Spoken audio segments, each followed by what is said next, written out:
Փաշինյան վերադառնալով կրկին շնորհավորանքին Ռուսաստանի նախագահի, ոչ միայն նրանք չեն շնորհավորում, այլ նաև Ռուսաստանից հնչում է տեսակետ, որ քաղաքական ընդդիմախոսների հանդեպ ճնշումներ են եղել եւ ընտրություններում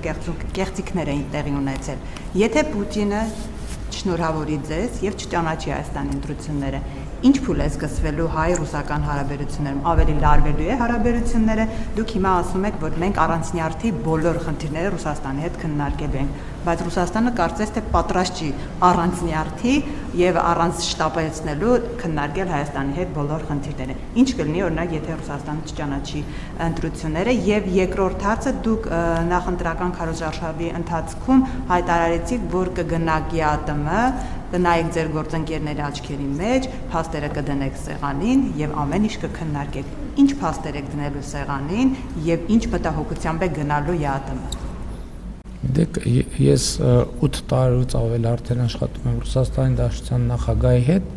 եւ գիտեմ, որ նա ռացիոնալ մարդ է, ով հենվում է փաստերի եւ փաստարկների վրա։ Եթե նրանք ունեն մտահոգություններ, այդ մտահոգությունները մենք համբերատար կփորձենք փարատել, ոչ մի խնդիր չկա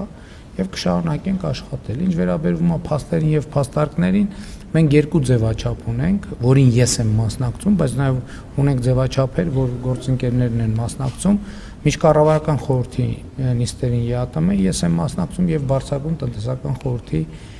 նիստերին եմ ես մասնակցում, այդ ձևաչափերով շարունակելու ենք մեր աշխատանքը։ Դե գիտեք, այդ ինչ նշանակում չճանաչեն ընտրությունները, ընտրությունները չճանաչեն, նախ ինստիտուցիոնալ մակարդակով պետք է կա անկախ պետությունների համագործակցության դիտորդական առաքելություն եւ Ռուսաստանի ինստիտուցիոնալ ինստիտուցիոնալ մեխանիզմը մեր ընտրությունների հետ առնչություն ունենալու այդ դիտորդական առաքելությունը իր եզրակացությունը տվել է, ներառված է եղել նաեւ Ռուսաստանի Դաշնության դիտորդները, այսինքն մնացածը արդեն ռիտորիկայի հարց է, որը կքննարկենք։ Հավանիչ տեսանյութը եւ բաժանորդագրվիչ նորությունները բաց չթողնելու համար